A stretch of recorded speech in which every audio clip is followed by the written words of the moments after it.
आज हम बात करेंगे सैटर्न के बारे में, यानी शनि। शनि प्लेनेट जो है, इसका हमारी लाइफ में बहुत बड़ा इम्पैक्ट पड़ता है। एक्चुअली शनि जो है वो ड्यूटी को रिप्रेजेंट करता है, शनि डिलेज को रिप्रेजेंट करता है, शनि आपके कर्मा को रिप्रेजेंट करता है, और शनि आपकी लाइफ में स्ट्रक्चर को बनाता है, यानी सिस्टम को।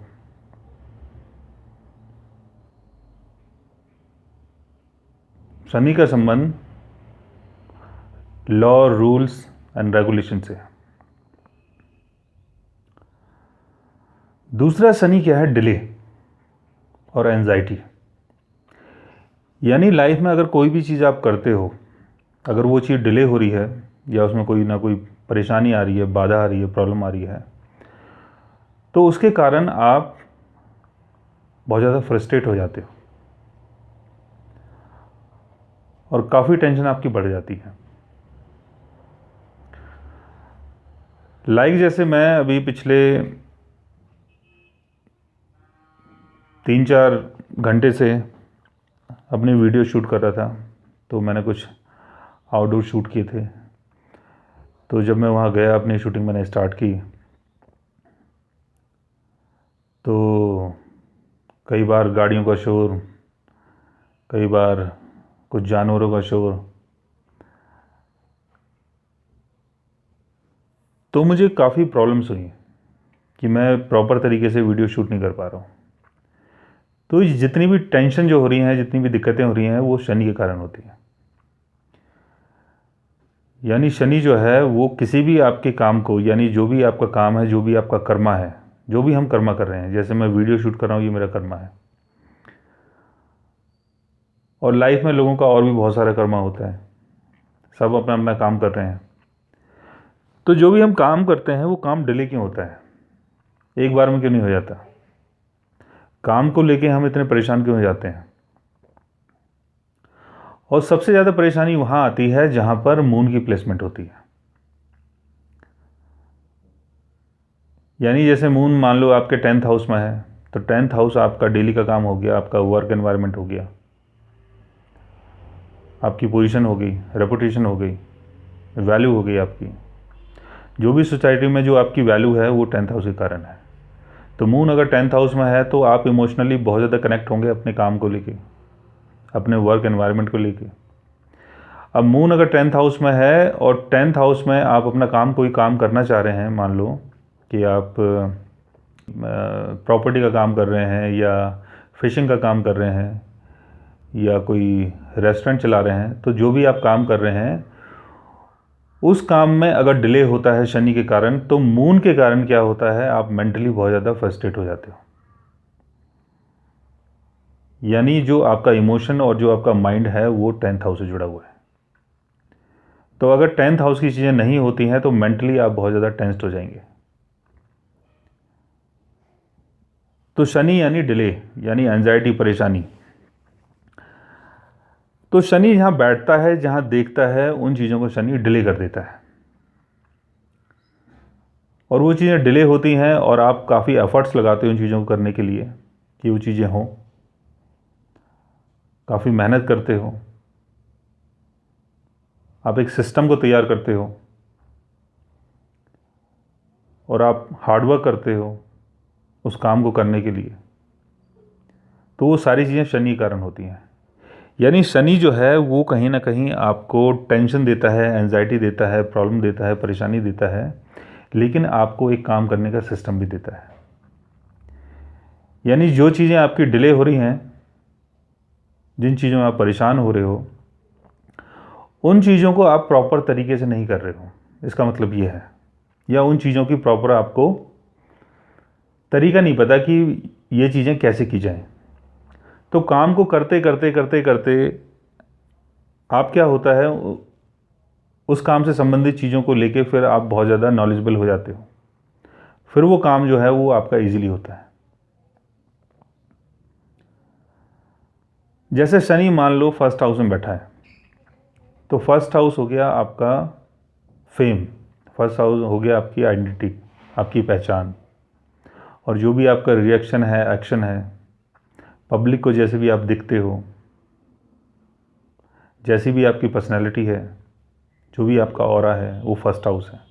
फर्स्ट हाउस आपका वाइटल फोर्स है, आपकी एनर्जी है। तो फर्स्ट हाउस में अगर शनि आता है तो आपको बहुत शाय बना देता है।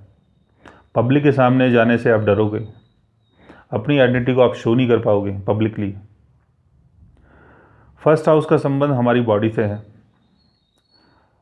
तो आप बॉडी वर्कआउट करना चाहोगे, आप चाहोगे कि मैं एक्सरसाइज करके थोड़ा सा फिट बन जाऊं,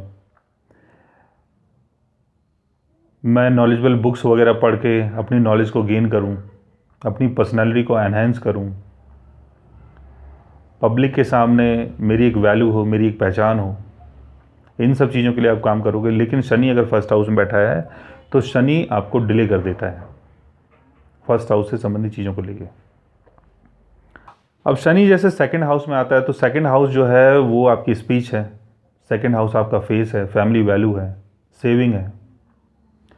जो भी चीज़ आप लाइफ में गैदर करते हैं वैल्यूबल चीज़, वो सेकंड हाउस है। तो शनि सेकंड हाउस में आके आपको स्पीच से संबंधित प्रॉब्लम देगा, बात करने में आपको दिक्कत आएगी,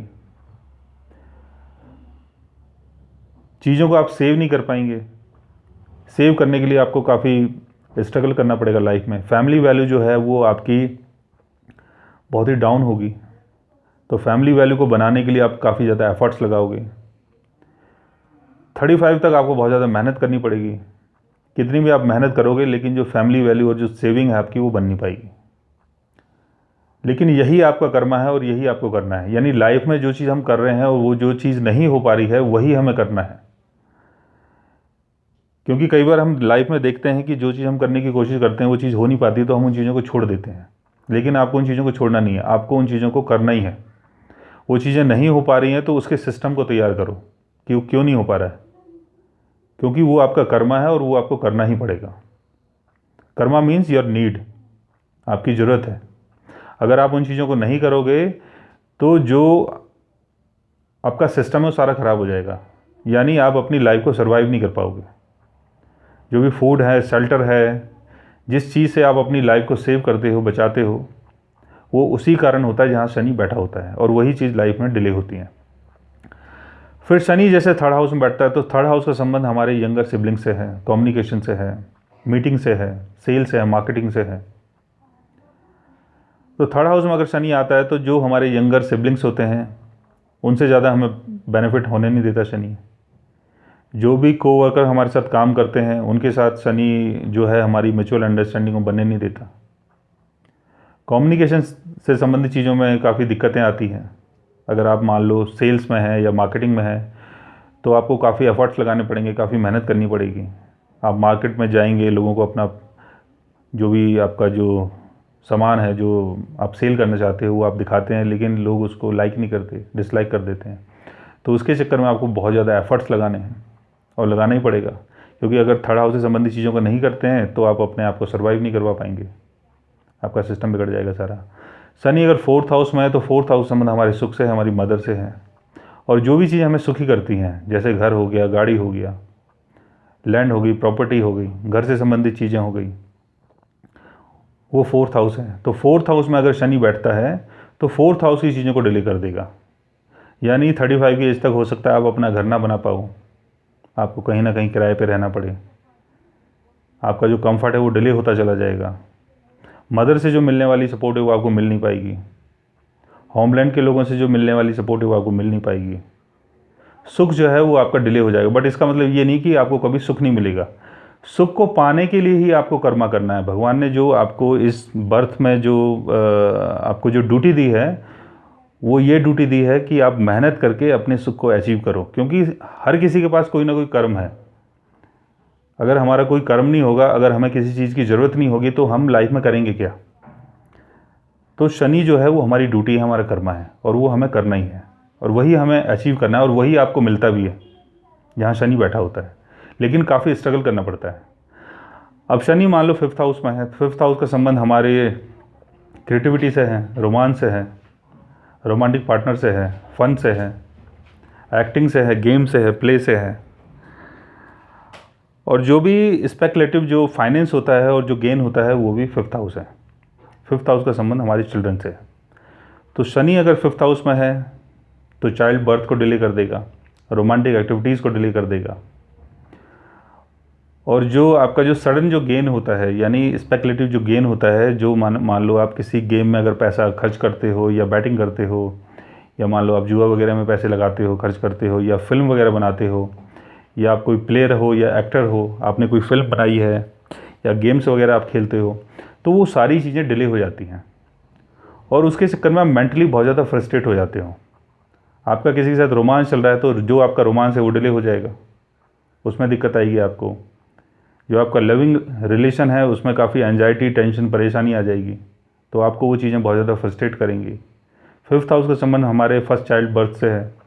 शनि आपके फर्स्ट चाइल्ड बर्थ को भी डिले कर देगा, तो उसके लिए आपको काफ़ी एफर्ट्स लगाने पड़ेंगे, डॉक्टर के पास जाना पड़ेगा, इलाज करवाना पड़ेगा। तो ये सारी चीज़ें हैं। तो ये चीज़ें आपकी ज़रूरत हैं, ये आपको करनी पड़ेंगी, और ये आपकी ड्यूटी है जो भगवान ने आपको दी है, और लाइफ में आपको यही अचीव करना है। शनि 6th हाउस में है तो 6th हाउस का संबंध सर्विस से है।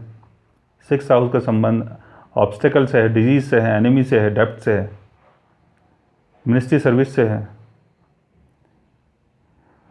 तो 6th हाउस से संबंधित चीज़ों को लेकर शनि यहाँ पर डिले कर देता है आपको। यानी अगर आप जॉब वगैरह अगर करना चाहते हैं तो वो चीज़ें डिले हो जाएंगी। आपके जो एनिमीज़ हैं वो बहुत ज़्यादा आपको परेशान कर सकते हैं, तो एनिमीज़ को डिस्ट्रॉय करने के लिए आप कर्मा करोगे। कर्जे के कारण आप परेशान हो सकते हो सकता है आपने किसी से पैसे ले लिए और आप उसको पैसे को दे ही नहीं पा रहे हो, क्योंकि शनि क्या करता है, चीज़ों को डिले कर देता है। तो उसके चक्कर में आपको एफर्ट्स लगाने हैं। बट मैलेफिक प्लेनेट लाइक जैसे शनि, राहु, केतु, मंगल, सन, अगर ये आते हैं 6th हाउस में, 8th हाउस में या 12th हाउस में, तो मैलेफिक प्लेनेट जो होते हैं यहाँ पर अच्छा काम करते हैं। तो सैटर्न जो है अगर आपके 6th हाउस में आता है तो आपके डेप्थ्स को, एनिमी को, डिजीज़ को, इन सारी चीज़ों को सैटर्न क्या करता है यहाँ पर, डिस्ट्रॉय कर देता है। यानी सैटर्न यानी आपका कर्मा, आपका एफर्ट्स। तो आप अपने कर्मा के थ्रू, अपने एफर्ट्स के थ्रू अपने एनिमी को, अपने डेप्थ्स को, अपने डिजीज़ को, इन सारी चीज़ों को आप डिस्ट्रॉय कर देते हो। यही आपका कर्मा है। लाइक जैसे कृष्णा, भगवान कृष्ण का जो शनि था वो 6th हाउस में था, तो जो उनका कर्मा था वो अनबैलेंस चीज़ों को बैलेंस करने के लिए था, अपने एनिमी को डिस्ट्रॉय करने के लिए था। फिर शनि अगर 7th हाउस में आता है तो 7th हाउस का संबंध आपके लाइफ पार्टनर से है, बिजनेस पार्टनर से है, ट्रेड से है, नेगोशिएशन से है, अलियांस से है।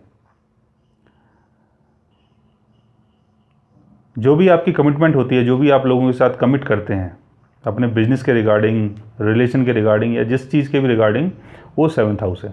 तो सैटर्न अगर 7th हाउस में आता है तो 7th हाउस की चीज़ों को सैटर्न यहाँ स्लो कर देता है। यानी मान लो अगर आप किसी के साथ जॉइंट वेंचर करना चाहते हैं, बिजनेस करना चाहते हैं, तो 35 की एज तक जो बिजनेस है आपका डिले होता चला जाएगा। आप कोई इंटरनेशनल ट्रेड करना चाहते हैं तो वो जो ट्रेड है आपको वो भी डिले होता चला जाएगा। 35 से पहले अगर आपने शादी कर ली है तो जो आपकी वाइफ के साथ जो आपकी म्यूचुअल अंडरस्टैंडिंग है वो आपकी मिल नहीं पाएगी, क्योंकि शनि का संबंध है वर्कलोड से, शनि का संबंध है काम से। तो शनि जिस हाउस में बैठता है आपके ऊपर काम का वर्कलोड इतना डाल देता है कि आप उस घर के रिगार्डिंग जो चीज़ें होती हैं उन चीज़ों को आप फन वे में नहीं कर पाते हैं। जैसे 7th हाउस का संबंध लाइफ पार्टनर से है, तो आपके ऊपर काम का इतना बोझ आ जाएगा कि आप अपने लाइफ पार्टनर को मैनेज नहीं कर पाओगे।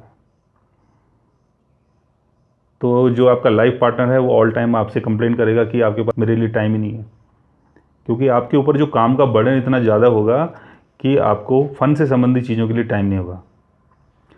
शनि अगर 8th हाउस में आता है तो 8th हाउस का संबंध है सेविंग से। जो आपकी लाइफ पार्टनर की जो सेविंग होती है वो 8th हाउस है, और जो आपके बिजनेस पार्टनर की जो सेविंग है, वैल्यू है, फैमिली वैल्यू है, वो सब 8th हाउस है। 8th हाउस का संबंध हमारे पेरेंटल प्रॉपर्टी से भी है। दूसरा 8th हाउस जो है वो गवर्नमेंट का गेन है। 8th हाउस का संबंध ट्रांसफॉर्मेशन से है, डेथ एंड रिबर्थ से है, और सेक्सुअल एक्टिविटीज़ से है। तो सैटर्न जो है इन सारी चीज़ों को डिले कर देता है। यानी मान लो आपकी मैरिज हो जाती है तो आप दोनों हस्बैंड वाइफ एक साथ मिलकर सेविंग नहीं कर सकते, मैरिज से आपको गेन नहीं हो पाएगा। दूसरा 8th हाउस का संबंध सेक्सुअल एक्टिविटीज़ से भी है, और 8th हाउस का संबंध अदर के एसेट से है। जो चीज़ हमारी नहीं है, जो चीज़ हमने अपने एफर्ट से नहीं कमाई, वो 8th हाउस है। 8th हाउस मतलब दूसरे का पैसा, दूसरे की वैल्यू। तो सैटर्न जो है दूसरे का पैसा, दूसरे की वैल्यू से आपको गेन नहीं होने देता। 8th हाउस का संबंध सेक्सुअल एक्टिविटीज़ से है, तो सैटर्न अगर 8th हाउस में आ जाता है तो सेक्सुअल एक्टिविटीज़ को नहीं होने देगा, उस चीज़ को डिले कर देगा। शनि एक प्रकार का फियर है, तो 8th हाउस से संबंधित चीज़ों को लेके आप बहुत ज़्यादा फियरफुल रहोगे, यानी सेक्सुअल एक्टिविटीज़ को लेके आप बहुत ज़्यादा फियरफुल रहोगे। तो 8th हाउस से संबंधित जो चीज़ें होती हैं वो चीज़ें डिले हो जाएंगी। दूसरा 8th हाउस जो है उसका संबंध ट्रांसफॉर्मेशन से है, डेथ एंड रीबर्थ से है, तो ये चीज़ें भी डिले हो जाएंगी। तो 8th हाउस में शनि आपकी लॉन्जेविटी को बढ़ा देता है, और जो आपके हिडन एनिमीज़ जो हैं, जो आपके छुपे हुए जो दुश्मन होते हैं, उन चीज़ों को भी शनि जो है यहाँ पर दबा देता है, यानी वो चीज़ें आपकी लाइफ में ज़्यादा असर नहीं कर पाएंगी। मान लो अगर आपका कहीं एक्सीडेंट होता है, तो जो एक्सीडेंट होगा वो शनि के रहने के कारण वो एक्सीडेंट जो होगा वो आपका स्लो हो जाएगा। फिर शनि अगर 9th हाउस में आता है, तो 9th हाउस का संबंध हमारे रिलीजन से है, 9th हाउस का संबंध हमारे बिलीफ से है, 9th हाउस का संबंध गुरु से है, टेम्पल से है, प्रिस्ट से है। तो 9th हाउस में सैटर्न आने के कारण क्या है कि 9th हाउस की जो चीज़ें होती हैं वहाँ से हमें ज़्यादा बेनिफिट नहीं होने देगा। 9th हाउस यानी फादर, 9th हाउस यानी गुरु और टीचर। 9th हाउस का मतलब हो गया जो भी हमारे हायर कोर्सेज होते हैं, जैसे डिग्री डिप्लोमा कोर्सेज, वो 9th हाउस है। तो 9th हाउस में आने के कारण, शनि के आने के कारण क्या है, 9th हाउस की चीज़ें डिले हो जाएंगी। यानी अगर आप कोई डिग्री कोर्स करना चाहते हैं तो वो चीज़ आप 35 से पहले नहीं कर पाएंगे। अगर आप कर भी रहे हैं तो उसमें आपको काफ़ी दिक्कतें आएंगी, काफ़ी प्रॉब्लम आएगी, परेशानी आएंगी। दूसरा 9th हाउस का संबंध वर्ड ट्रैवल से है, तो सैटर्न यहाँ पर आपके वर्ड ट्रैवल को भी स्लो कर देगा। तो 35 से पहले आप वर्ड ट्रैवल अगर करना चाहते हैं वो कर नहीं पाएंगे। 9th हाउस का संबंध गॉड से है और गॉडेस से है, तो जो आपका पूजा पाठ है वो आपको ज़्यादा बेनिफिट नहीं करवा पाएगा, यानी भगवान से आपको ज़्यादा फ़ायदा नहीं होने देगा सैटर्न यहाँ पर। फिर सैटर्न अगर आता है मान लो 10th हाउस में, तो 10th हाउस हो गया आपका कर्मा, आपका स्टेटस, आपकी वैल्यू, आपकी पोजीशन और आपका काम। जिस काम से आप सोसाइटी में पहचाने जाते हो वो 10th हाउस है। तो सैटर्न अगर 10th हाउस में है तो आपकी वैल्यू को नहीं बढ़ने देगा, आपकी सोसाइटी वैल्यू को नहीं बढ़ने देगा, आपके स्टेटस को नहीं बढ़ने देगा। दूसरा 10th हाउस जो है वो आपके फादर की सेविंग है और आपके फादर की वैल्यू है। तो आपको अपने फादर की सेविंग और जो उनकी वैल्यू है उससे सैटर्न यहाँ पर ज़्यादा बेनिफिट आपको होने नहीं देगा 35 एज तक। लेकिन सैटर्न जो है 10th हाउस में बहुत अच्छा काम करता है, क्योंकि 10th हाउस जो है वो कालपुरुष कुंडली के हिसाब से कैप्रिकॉर्न हाउस होता है। तो सैटर्न जो है 10th हाउस में अपने ओन हाउस में होता है। तो आफ्टर 35 सैटर्न यहाँ पर आपको सोसाइटी में एक बहुत बड़ी वैल्यू देता है, आपको किसी कंपनी का मैनेजिंग डायरेक्टर बना सकता है, आपकी बहुत बड़ी कंपनी हो सकती है, या आपको सोसाइटी में कोई ऐसी अथॉरिटेटिव पोजीशन मिल सकती है जिसके कारण आपकी जो वैल्यू है वो काफ़ी बढ़ जाए। पर 35 की एज तक आपको 10th हाउस से संबंधित चीज़ों को लेके काफ़ी दिक्कतें आएंगी, यानी अपना कैरियर सेटल करने में। फिर सैटर्न अगर आता है मान लो 11th हाउस में, तो 11th हाउस का संबंध हो गया आपके गेन से, आपके नेटवर्क सर्कल से, आपके फ्रेंड सर्कल से, आपकी इनकम से, और जो भी आपकी होप्स एंड विशेज़ हैं उसका संबंध भी 11th हाउस से है। 11th हाउस का संबंध आपके एल्डर सिबलिंग से है। तो सैटर्न अगर 11th हाउस में है तो आपको अपने बड़े भाई से ज़्यादा फ़ायदा नहीं होने देगा, अपने जो भी आपका नेटवर्क सर्कल है उससे आपको ज़्यादा फ़ायदा नहीं होने देगा, जो भी आपकी होप्स एंड विशेज़ हैं वो डिले होती चली जाएंगी। तो इसके लिए आपको काफ़ी एफर्ट्स लगाने पड़ेंगे, आपको बहुत ज़्यादा टेंशन होगी अपने सोर्सेज को बनाने के लिए। तो इन सब चीज़ों को शनि यहाँ पर डिले करता है, लेकिन ये एफर्ट्स आपको बहुत ज़्यादा लगाने पड़ेंगे। फिर सैटर्न अगर आता है 12th हाउस में, तो 12th हाउस का संबंध हो गया हमारे इमेजिनेशन से, 12th हाउस का संबंध हो गया हमारी नींद से, 12th हाउस का संबंध हो गया हमारे ड्रीम से, और जो भी हमारा फैंटेसी वर्ड है वो 12th हाउस है। 12th हाउस का संबंध हो गया फॉरेन सेटलमेंट से। तो 12th हाउस में अगर सैटर्न आता है तो इन सारी चीज़ों को डिले कर देता है, यानी अगर आप सोना चाहते हैं तो आप सो नहीं पाएंगे, आप कोई भी चीज़ अगर इमेजिन करना चाहते हैं आप इमेजिन नहीं कर पाएंगे। अगर आप चाहते हैं कि आप बाहर जाके कहीं सेटल हो जाएं तो वो चीज़ें जो हैं आपकी डिले होती चली जाएंगी। 12th हाउस का संबंध आपके बैड कंफर्ट से है, तो 35 की एज तक आपको सैटर्न जो है यहाँ पर डिले करेगा इन चीज़ों के लिए। तो सैटर्न जो है वो जहाँ भी बैठता है या जहाँ भी देखता है उन सारी चीज़ों को सैटर्न डिले कर देता है। लेकिन इसका मतलब ये नहीं कि वो सारी चीज़ें हमें छोड़नी है। सैटर्न जो है वो आपका कर्मा है और इन्हीं चीज़ों के लिए भगवान ने आपको जन्म दिया है।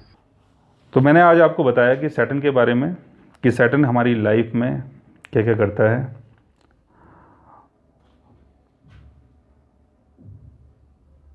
तो गाइस, आप भी अगर ये जानना चाहते हैं कि आपका सैटर्न आपके बर्थ चार्ट में